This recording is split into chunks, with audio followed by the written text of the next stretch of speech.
ဒီတစ်ခါကကျမရဲ့ထမင်းဘူးနံပါတ်4ပါရှင်။ဘာဟင်းလေးတွေချက်ထည့်လာလဲဆိုတာကျမနဲ့တူလိုက်ကြည့်ပေးပါအောင်နော်။ Surprise ဟင်းနေပဲစားနေရရုံးနေပြီအဲ့တော့ထမင်းလေးနဲ့ခောက်ဆွဲကြောကြာစင်ကြော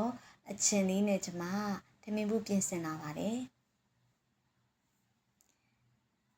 အရင်ဆုံးပြုတ်ပြီးသားခောက်ဆွဲတွေကိုပဲငပြားရဲ့အကြည့်ငပြားရင်နည်းနည်းစသားမှုတ်တကြားကျမထည့်ပြီးတော့နေပေးလိုက်ပါတယ်အဲ့လိုအရင်နေခြင်းအဖြစ်ခောက်ဆွဲတွေကိုအရသာတွေပုံမှုပြီးတော့စိတ်ဝင်စေပါတယ်ကဲပြီးလို့ရှင်အိုးတွေကိုစီထည့်ပါတယ်ကျက်သွန်ဖြူကျက်သွန်နေလေးကိုကျမကအနည်းငယ်လေးကြော်ပေးလိုက်ပါတယ်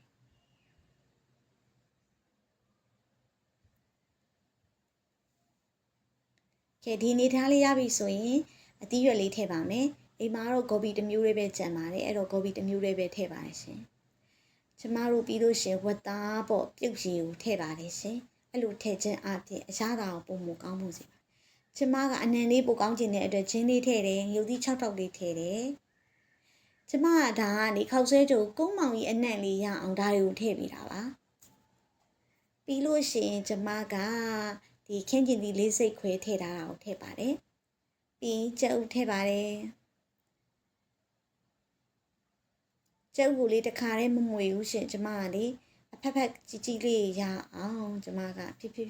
ခွဲပြီးတော့ကျမတို့မွေပေးလိုက်ပါတယ်ပြီးဦးနာအရသာနေထားတဲ့ခောက်ဆွဲရည်ထည့်ပါတယ်ပင်းကပြားရည်အနောက်ရည်ပေါ့အပြည့်ရည်ကိုထည့်ပါတယ်ပြီးဦးနာဝတ်သားပြုတ်ရည်နည်းနည်းထည့်ပါတယ်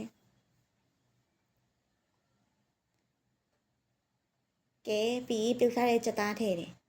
အယောင်နေလို့အယောင်ထက်ထည့်တယ်ဒါကငရုတ်ကောင်းမှုထပ်ဖြူလိုက်ပါအဲ့တော့ခောက်ဆွဲကြော်ကြာစံကြော်လေးကိုလေငရုတ်ကောင်းမှုထည့်ခြင်းတော်တော်လေးကိုအနည်းရတာပိုပြီးပြောင်းလဲသွားစေတယ်ပေါ့နော်ကျမတို့အိမ်ကြော်နဲ့မတူဘဲနဲ့ဆိုင်ကြော်နဲ့တူပါတယ်ရှင်ကဲဒါကကျမကြာစံကြော်ထက်ကြော်ပို့ပါခုနကြော်ထားတဲ့အစိမ်းကြော်လေးကိုထည့်တယ်ဘဲဥတစ်လုံးလေးဖောက်ထည့်လိုက်တယ်ကြာစံရေစိမ်ထားတာလေးကိုထည့်ပေးပါတယ်ပြီးငပြားရည်ထည့်တယ်ခရုစီလေးနဲ့ထည့်ပါတယ်ကဲခုနကြံသေးတယ်ဝတ်သားပြုတ်ရည်တစ်ခါထည့်ပါတယ်ရှင်ကဲဒီချာမှွေပေးလိုက်ပါပြီကဲခုဆိုရင်ကြာစင်ကြော်ရပြီနော်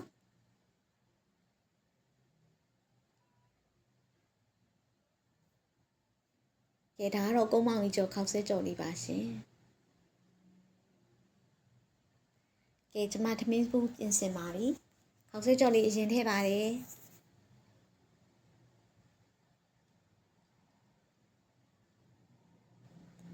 ခင်းကျင်သီးပတ်လေးလည်းထည့်ပါတယ်ဝတ်သားလေးလည်းထည့်ပါတယ်ကဲကြာစင်ကြော်လည်းကျမကထည့်ပါတယ်ရှင်တငယ်ချင်းတွေလည်းစားအောင်ကျမများများလေးပို့ထည့်လိုက်ပါတယ်ကဲကျမထမင်းလေးလည်းထည့်ပါတယ်ရှင်ဒါကတော့ဂေါ်ဘီနဲ့ကြက်တုံလေးလှီးထားထည့်ပါတယ်ပြီးရင်ကျမဟိုရက်ကဆော့အချင်လေးထည့်ပါအဲဆော့ကတော့လုံးဝ special ပါရှင်ခောက်ဆွဲကြော်နဲ့အရန်လိုက်ပါတယ်ကဲအဖုံးလေးပိတ်ပါပြီရှင်ကျမဗီဒီယိုလေးကိုအခုလိုကြည့်ပေးတဲ့အတွက်ကျေးဇူးအများကြီးတင်ပါတယ်